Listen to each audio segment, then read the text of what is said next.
নমস্কার, আমি পারমিতা রয়েছি আপনাদের সঙ্গে। আর আজকে যে বিষয়টা নিয়ে কথা বলবো, সেটা আপনাদের সঙ্গে আলোচনা করার একটাই কারণ, সেটা হচ্ছে এই যে পুজোর মুখে ওঠা বৃষ্টি। আমরা সকলেই পুজোয় বৃষ্টি নিয়ে নাজেহাল। আমাদের শহর বানভাসী ছিল গতকাল। আমরা যথেষ্ট উদ্বেগের মধ্যে রয়েছি পুজোটা আমাদের কেমন কাটবে। যদিও সেই নিম্নচাপের মেঘ সরে গেছে এবং আজকে সকাল থেকে আবার আকাশের হাসি মুখ দেখা গেছে। রাস্তাঘাটে জলও বহু জায়গাতেই সরে গেছে, কিন্তু তারপরেও একটা ভয় আর আশঙ্কা যেন আমাদের মধ্যে বাসা বেঁধে রয়েছে। সেটা হচ্ছে যে আপনারা নিশ্চয়ই শুনেছেন যে অ্যামিবার আক্রমণ, মস্তিষ্কে অ্যামিবার আক্রমণ, যাকে বলা হচ্ছে অ্যামিবিক মেনিনগোফাইটিস। তো পুজোর আগে এই অ্যামিবার আক্রমণ যে তথ্যটা আমার হাতে রয়েছে, আমি একটু শেয়ার করতে চাইবো আপনাদের সঙ্গে। সেটা হচ্ছে যে কলকাতায় এখনো পর্যন্ত যেটা জানতে পারা যাচ্ছে যে 18 জন কিন্তু এই অ্যামিবিক মেনিনগোফাইটিসে আক্রান্ত হয়েছিলেন, যারা আইএনকে তে ভর্তি ছিলেন। এবং একটা স্পেসিফিক কেস স্টাডি আপনাদের বলতে চাইবো, যেটা নিয়ে আমরা আমাদের চ্যানেলেও স্টোরি করেছি। সেটা হচ্ছে যে শ্রীরামপুরের এক প্রৌঢ়, পেশায় কলমিস্ত্রি। তিনি বিভিন্ন বাড়ি বাড়ি যেতেন, যেখানে তিনি ট্যাঙ্ক পরিষ্কারের কাজ করতেন। কোথা থেকে কিভাবে এই আক্রমণ বা সংক্রমণ ছড়ালো সেটা আমরা জানি না। সেটা নিয়ে আমরা আলোচনা করবো, কথা বলবো। কিন্তু সেই প্রৌঢ় বর্তমানে সুস্থ রয়েছেন। শ্রীরামপুরের বাসিন্দা পেশায় কলমিস্ত্রি প্রবীর কর্মকার গত প্রায় 1 বছরেরও বেশি সময় ধরে নানান শারীরিক সমস্যায় ভুগছিলেন। চলতি বছর এপ্রিলে তিনি ভয়ানক অসুস্থ হয়ে পড়েন, ঘন ঘন জ্ঞান হারায়, হাঁটা চলার ক্ষমতাও ছিল না। বিভিন্ন জায়গায় ডাক্তার দেখিয়ে অবশেষে শিশুমঙ্গল হাসপাতাল হয়ে কলকাতা মেডিকেল কলেজে ভর্তি হন। 2 মাস সেই হাসপাতালেই তার চিকিৎসা চলে। চিকিৎসকরা নানান পরীক্ষা নিরীক্ষার পর বুঝতে পারেন প্রৌঢ়ের মগজে এককোষী অ্যামিবা বাসা বেঁধেছে। চিকিৎসার পর বর্তমানে শ্রীরামপুরের বাড়িতেই রয়েছেন প্রৌঢ়। শারীরিক দুর্বলতা থাকলেও আগের থেকে অনেকটাই সুস্থ। প্রৌঢ়ের কথায় কথা জড়িয়ে যেত, কোনো জ্ঞান থাকতো না। এই সমস্যাটা বা এই ভাইরাসটা কবে থেকে লক্ষণীয় আপনার মধ্যে? কবে থেকে এলো আমি কিছু তো বলতে পারছি না, কারণ হচ্ছে আমি তো লাস্ট কত বছর অবধি এতে সেই জানুয়ারি মাসের দিকে 2-3 তারিখ অবধি কাজ করেছি। জানুয়ারি মাসে কোথায় করেছেন মনে আছে? এইখানেই কাছাকাছি কাজ, আমার ঠিক খেয়াল হচ্ছে না, কাছাকাছি কাজটা করি। আচ্ছা, করার পর হঠাৎ করে একটা দিন দেখলাম এই আমার এই শরীরটা কিরকম লাগলো, ওই একটা গলার কথাগুলো বন্ধ, মানে এর মতো কোনো সাউন্ড নেই। আমি আমাদের লোকালে এখানে ENT স্পেশালিস্টকে দিয়ে দেখালাম। দেখাবার পর ও বললেন যে পরপর দেখালো, সব জিপ টিপ টেনে দিয়ে ওই ইয়েতে বললো যে পরপর 2-1 বার দেখলো, একটু ওষুধপত্র দিল, বললো এখানে হবে না, তুমি মেডিকেলে চলে যাও। মেডিকেলে গেলে ওখানে মোটামুটি হবে। আমি মেডিকেলে যাওয়ার আগে, তার আগে গিয়ে শিশুমঙ্গলে আমি গিয়ে দেখাতে গেলাম। ওখানে ওরা ভর্তি করে দিল।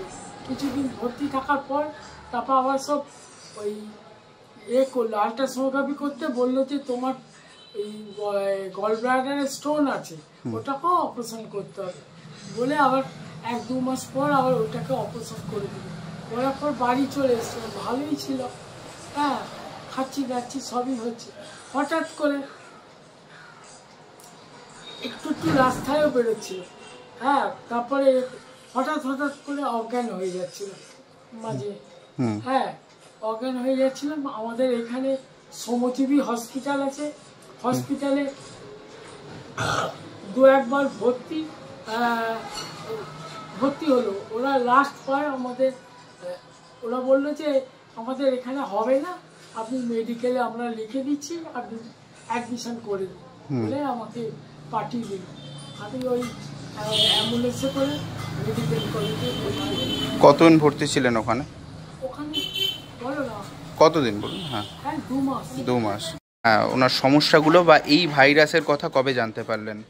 এই ভাইরাসের কথা তো জানতে পারলাম আমরা যখন ওনাকে মেডিকেলে অ্যাডমিট করলাম, তখনই ডাক্তারবাবু বললেন। কি বললেন? বললেন যে এরকম একটা কোনো কারণে জল থেকেই যে এসছে সেটা ঠিক বলতে পারবো না, কোনো কারণে ওনার একটা অ্যামিবা শরীরে গেছে, গিয়ে সেটা ব্রেনে অ্যাটাক করেছে, আর সেই কারণে ওনার এই সমস্যাটা হচ্ছিল। কি সমস্যা হতো? ওই সমস্যা হতো মানে সেন্সলেস মতন হয়ে যেতেন মাঝে মাঝে, তারপরে বিছানায় শুয়ে আছে, অসারে টয়লেট হয়ে যাচ্ছে, মানে কোনো সেন্সই ছিল না, ব্রেন একদমই কাজ করছিল না, সবার মুখের দিকে তাকিয়ে থাকতো, কিছু বলতে পারতো না। এখন কেমন আছেন উনি? এখন তো অনেক ভালো আছে, হাঁটাচলাও করতে পারছেন, মানে একদমই বিছানা থেকে উঠতে পারছিলেন না, সে এখন হাঁটাচলা করছে, কথা বলছে সবার সঙ্গে, কানে শোনার প্রবলেম হচ্ছিল, চোখে দেখার প্রবলেম হচ্ছিল, সেগুলো এখন মোটামুটি ঠিক আছে। ডাক্তার কি বলছে? ডাক্তারও তো চেষ্টা করছেন, বলছেন যে আমরা তো আমাদের দিক দিয়ে চেষ্টা করছি, তবে যে মেডিসিনটা চলছিল এই রোগটার জন্য সেইটা 3 মাস পর ওনারা এখন করে দিয়েছেন, দিয়ে বললেন অবজারভেশন করে 1 মাস পর আবার যদি প্রয়োজন হয় চালু করবেন। এই যে অ্যামিবার বারবারন্ত, সেখানে আপনাদের কোথাও ভয় লাগছে বিষয়টা নিয়ে? হ্যাঁ, সেটা তো অবশ্যই, যে জল থেকে বলছে এই জিনিসটা হচ্ছে, তো আমাদের তো একটা সবারই একটা আপনারা তো পরিবারের সদস্য, সেখানে সংক্রমিত হওয়ার কোনো কারণ রয়েছে, ডাক্তার কিছু বলেছে? না, সেটা কিছু বলেনি। কিন্তু এই পুজোর মুখে এই অ্যামিবা বা ছত্রাকের আক্রমণ যা মস্তিষ্কে বাসা বাঁধছে, তাই নিয়ে আমাদের কতটা উদ্বেগের বা আশঙ্কার কারণ রয়েছে, বা সেটা থেকে আমরা কিভাবে বা নিজেদের সুস্থ রাখবো, এই সমস্ত কিছু নিয়েই আমরা আজকে কথাটুকু আলোচনা করব। বিশেষজ্ঞ চিকিৎসক ডক্টর অরিন্দম কর আমাদের সঙ্গে রয়েছে। অরিন্দম, স্বাগত টাইমস নাও খবর। মানুষের তো এমনি হাজারটা সমস্যা, হাজারো চিন্তা। আমাদের এখানে কলকাতায় এই বৃষ্টি নিয়ে এমনি মানুষ নাজেহাল। গতকাল তো মানে মানুষজন বোধহয় হাল ছেড়ে দিয়েছিল, আশা ছেড়ে দিয়েছিল, আর বোধহয় পুজোটা মাটি হয়ে গেল, পণ্ড হয়ে গেল। কিন্তু আজকে আসার কথা যে আকাশের মুখ ভার যেটা ছিল সেটা কমে গেছে, কিন্তু এই যে অ্যামিবার আক্রমণ, এটা নিয়ে কি সত্যি পুজোর মুখে মুখে মানুষের ভয়ের কারণ রয়েছে, বা সেই মানুষের ভয়টা কি কোনোভাবে আজকে আমাদের এই বিশেষজ্ঞ চিকিৎসক ডক্টর অরিন্দম কর তিনি কি লাঘব করতে পারবেন, কি মনে হচ্ছে? না, যে প্রাইমারি অ্যামিবিক মেনিনজোএনকেফালাইটিস, প্যাম ছোট ভাষায় যেটা বলে, এটা কিন্তু বহুদিন ধরেই ছিল, এটা নতুন অসুখ নয়। তবে নাম্বার অফ কেসেস বেড়েছে, পার্টিকুলারলি কেরালাতে বেড়েছে, কারণ ওদের একটা স্পেসিফিক প্র্যাকটিস আছে যে ওই একটা ওই মন্দিরের স্টেপ ওয়েলের অনেকগুলো জায়গা ওরা নামে, তারপর ওই একটু একটু নোংরা জলে সাঁতার কাটা, একটা নাকে প্রসাদ নেওয়ার মতো করে জোরে টানা, জলটাকে টানা, সেই কতগুলো প্র্যাকটিসেসের জন্য এটা কেরালায় খুব ভয়াবহভাবে এসছে।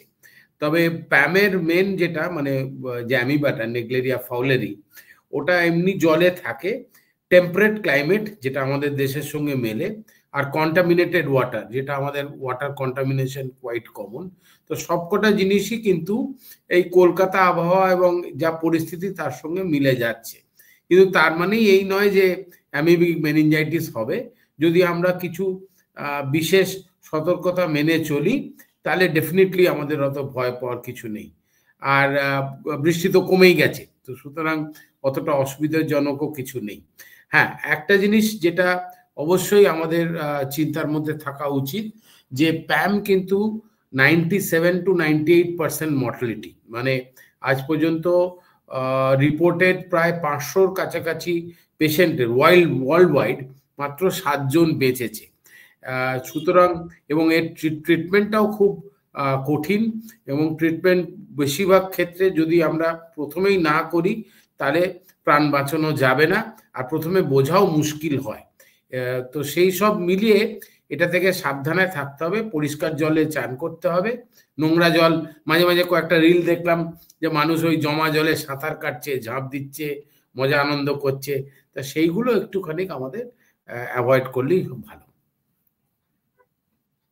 এই যে কেস স্টাডির কথা বলছিলাম, যে শ্রীরামপুরের যিনি বাসিন্দা, প্রৌঢ় একজন, তিনি পেশা একজন কল মিস্ত্রি, তার কাজই হচ্ছে, তার পেশাটাই এটা যে তিনি বাড়ি বাড়ি যান, সেখানে গিয়ে তিনি কল পরিষ্কার করেন বা কল সারান, এবং তার সঙ্গে তিনি যে ট্যাঙ্ক আছে সেই ট্যাঙ্ক পরিষ্কারের কাজ করেন। তো সেক্ষেত্রে তার এই যে অসুখটা, সেটা তো তার পেশাগত সমস্যা, তাকে তো জলের সাথে কাজ করতেই হচ্ছে, কিন্তু তিনি বর্তমানে সুস্থ রয়েছেন যেটা জানা যাচ্ছে। কিন্তু তার যে সিমটম গুলো ছিল, যেটা আমরা জানতে পেরেছি, সেটা হচ্ছে যে তার কথা জড়িয়ে যাচ্ছিল, তিনি খুব দুর্বল বোধ করছিলেন। আর কি কি সিমটম আছে যেটা দেখলে বোঝা যেতে পারে, যেটাকে আমরা খুব সহজ ভাষায় মগজ খেকো অ্যামিবার আক্রমণ বলছি, মানে আমাদের না এইটা মিডিয়ার পরিভাষায়?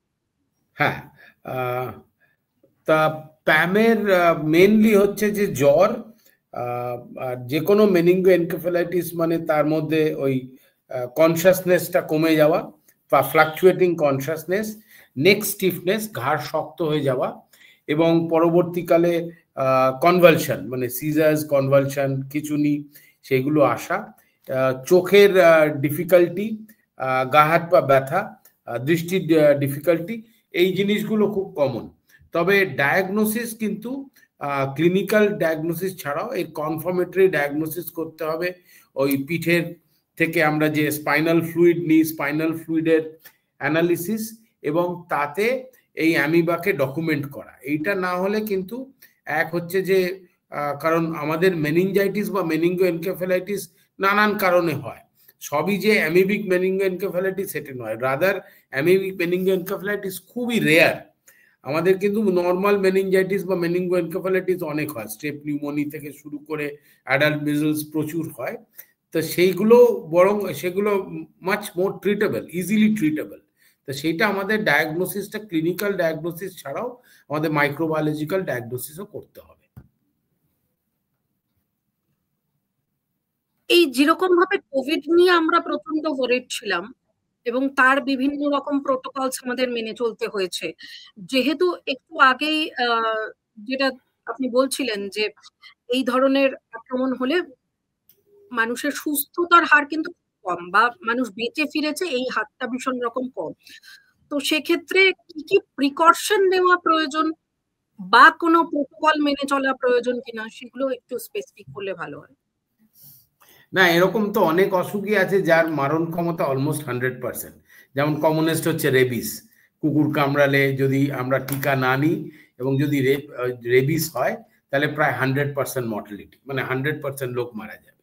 তা এইটার ক্ষেত্রে তবে বুঝতে হবে যে কোনো অসুখ যেটার প্রায় 100% মারণ ক্ষমতা সেটা কিন্তু কমই হয় মানুষের, তাহলে তো মানুষ জাতি প্রজাতি পুরো নিশ্চিহ্ন হয়ে যেত। মানে যার যত বেশি মর্টালিটি, হাই মর্টালিটি মারণ ক্ষমতা, তার ইনসিডেন্সও অনেক কম।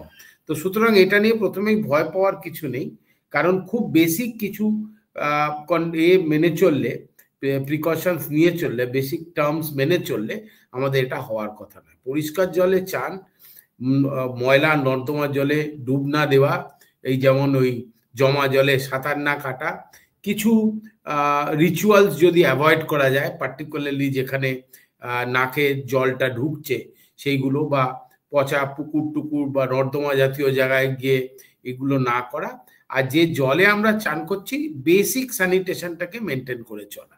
আর আপনি নিজেই বললেন যেমন ওই যে লোকটি সাফাই কর্মী ছিল বা জলের সঙ্গে কাজ করতো, যে সেফটি ট্যাঙ্কে নামতো বা এরকম, তো সেই রকম প্রফেশনে আমাদের কিছু অ্যাডিশনাল প্রিকশনস মেনে চলা, মানে গুড কোয়ালিটি মাস্ক ইউজ করা, বা অ্যাটলিস্ট জলের সঙ্গে নাকের, কারণ এর পোর্টাল অফ এন্ট্রি হচ্ছে নাক। মানে অ্যামিবা ইনফেস্টেড জল সেটা নাকের থ্রু দিয়ে ব্রেনে যেতে হবে। এটা আপনি জল খেলাম তাতে হয়ে গেল, বা নিঃশ্বাস নিলাম হয়ে গেল, সেরকম নয়।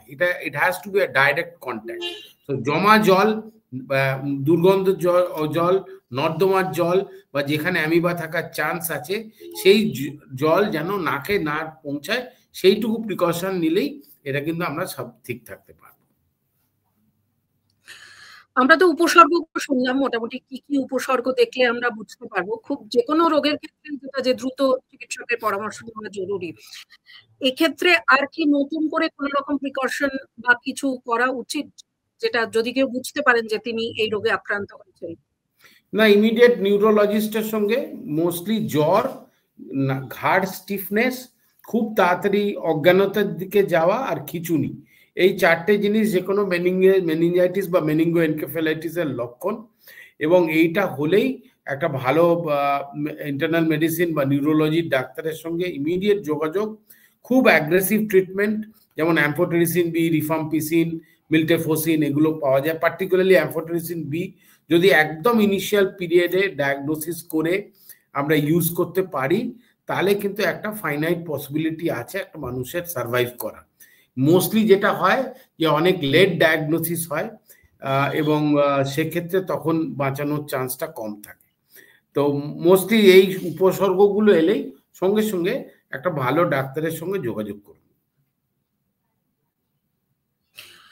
কেরালায় যেরকম আমরা প্রথমেই শুনেছিলাম যে এই রোগটা খুব দ্রুত হারে ছড়াচ্ছিল, কিন্তু আমাদের দেশে তো আমি যদি খুব স্পেসিফিক করি কলকাতার ক্ষেত্রে, কলকাতায় যেরকম ভাবে এখনো পর্যন্ত যেটা আমরা জানতে পারছি, আমাদের কাছে যতটুকু তথ্য 18 জন আক্রান্ত হয়েছিলেন। তো এই রোগের ক্ষেত্রে মানে এটা কি ছোঁয়াচে বা কিভাবে ছড়াচ্ছে? না, ছোঁয়াচে নয়। যদি কমন সোর্স থেকে হতে পারে, মানে ধরুন একটা জলে অনেকে একসঙ্গে নামলো, মোস্টলি ওই যেমন আমরা 50 কোটি লোক কুম্ভতে চান করেছে, তো সেরকম যদি কোনো কমন সোর্সে একটা মানুষ গিয়ে চান করছে বা খেলছে, একসঙ্গে খেলাধুলো করতে গিয়ে পুকুরে নামলো, ওরম কমন সোর্স থেকে আসতে পারে, একটা মানুষের থেকে আরেকটা মানুষের কাছে যাবে না। It has to be a common source. যে কন্টামিনেটেড ওয়াটার, সেই ওয়াটার সোর্সটা কমন হয়ে অনেকের একসঙ্গে হতে পারে, কিন্তু একজনের থেকে আরেকজনের হবে না। বেশ, আরো একটা ছোট্ট প্রশ্ন, যারা আক্রান্ত হচ্ছেন তারা দ্রুত গেলেন, চিকিৎসকের পরামর্শ নিলেন, সমস্ত কিছুই হলো, কিন্তু তাদের হয়তো দেখা গেল যে যেটা বলা হচ্ছে যে মর্টালিটি রেট খুব বেশি নয়, সেক্ষেত্রে কি যাদের অন্যান্য ধরনের যে সমস্ত সমস্যা রয়েছে, শারীরিক সমস্যা, যেমন উচ্চ রক্তচাপ অনেকের থাকে, অনেকের ডায়াবেটিস থাকে, অন্যান্য সবকিছু থাকে, তো সেগুলো যদি থাকে বা কারোর যদি উপসর্গ সঙ্গে এগুলোও থাকে, তার ক্ষেত্রে কি সমস্যাটা আরো বেশি? হ্যাঁ, যে কোনো অসুখেই কিন্তু কোমরবিডিটি ফ্যাক্টরটা খুবই ইম্পর্টেন্ট সার্ভাইভালের জন্য। তো অবভিয়াসলি কোমরবিড ফ্যাক্টর থাকলে সার্ভাইভাল চান্সেসটা অনেক কম হবে। এমনি সার্ভাইভাল চান্সেস কম লেট ডায়াগনোসিস হলে, সেক্ষেত্রে কোমরবিডিটি থাকলে ডেফিনেটলি অনেক কম হবে। কিন্তু এখানে আবার একটা ফ্যালাসি আছে, কোমরবিড পেশেন্ট বা বয়স্ক পেশেন্ট তারা কিন্তু অনেক বেশি সাবধানী। রেকলেস রিস্কি বিহেভিয়ার ইয়াং অ্যাডাল্টসদেরই হয়। আজকে একটা 70 বছরের বয়স্ক লোক সে পুকুরে ডুব দিতে যাচ্ছে না, বা দুর্গম মানে অন্যান্য নোংরা পুকুরে সে সাঁতার কাটতে যাচ্ছে না। সেই জন্য আপনি যদি দেখে থাকেন যে normally it affects young adults, কারণ তারা অনেক বেশি অ্যাডভেঞ্চারাস, রিস্ক প্রোন বিহেভিয়ার। তো সেই জন্য আরো একটা মুশকিল আর কি, it is affecting younger people. তো সেটাও একটা মাথায় রাখতে হবে।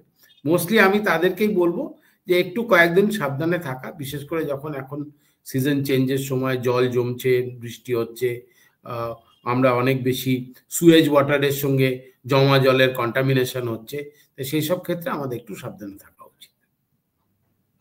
ডায়েট কি হওয়া উচিত? ডায়েটের সঙ্গে খুব ডাইরেক্ট সম্পর্ক নেই ম্যাডাম। শুধু যে কোনো নর্মাল এতে একটা মাথায় রাখতে হয় যে এই ধরনের প্রোটোজোয়াল ডিজিজ, অ্যামিবিক ডিজিজ, নানান রকম আনকুকড ভেজিটেবল, আনওয়াশড ভেজিটেবলস, ফ্রুটস, এগুলো থেকে অনেক সময় হয়। তো সেই জন্য বেসিক হাইজিন রুল, যে প্রত্যেকটা জিনিসকে আমরা খুব ভালোভাবে ধুয়ে যেন আমরা খাই, particularly fruits and vegetables and salads. আর বিশেষ করে যদি এই সময় একটু বয়েল জিনিস খাই, আনবয়েলড জিনিস বা কাঁচা জিনিস যাতে আমরা একটু অ্যাভয়েড করতে পারি, পার্টিকুলারলি কাঁচা সবজি। আবারও বলছি, সামনে যেহেতু পুজো রয়েছে, মানুষজন ভীষণ রকম যেরকম ভাবে সাজগোজ নিয়ে সচেতন, নিজেদের সমস্ত কিছু নিয়ে সচেতন, তো সেক্ষেত্রে মানুষের কাছে নতুন করে ডক্টর অরিন্দম কর কি কোনো বার্তা দিতে চাইবেন যে এই মগজ খেকো অ্যামিবা নিয়ে মানুষের ভয় বা আতঙ্ক কাটানোর জন্য? মগজ খেকো অ্যামিবার জন্য স্পেসিফিক একটা যে সাঁতরে শ্রীভূমির লাইনে যাবেন না, তাহলেই হবে। আর অন্যান্য একটু বেসিক হাইজিন মেনটেন করুন, কন্টামিনেটেড ওয়াটারটাকে অ্যাভয়েড করার চেষ্টা করুন, আর একটু নাকে জল দেওয়াটা একটুখানি কোনোভাবে মানে অবভিয়াসলি খুব জরুরি নয়, সেটাকে অ্যাভয়েড করুন। যে পার্টিকুলারলি যদি চানও করেন, ডুব দেওয়াটা বা অন্যান্য জিনিসগুলো একটু অ্যাভয়েড করুন, otherwise you all would be safe. অনেক ধন্যবাদ আমাদেরকে কথা বলার জন্য, সময় দেওয়ার জন্য। আর সামনে যেহেতু পুজো রয়েছে, আমরা প্রত্যেকেই চাইবো প্রত্যেকে ভালো থাকুন, সুস্থ থাকুন, এবং আবহাওয়া যেন ঝলমলে থাকে, সবাই খুব সুন্দরভাবে পুজো উপভোগ করুন, এটাই আমাদের তরফ থেকেও কামনা থাকবে। সবাই ভালো থাকবে।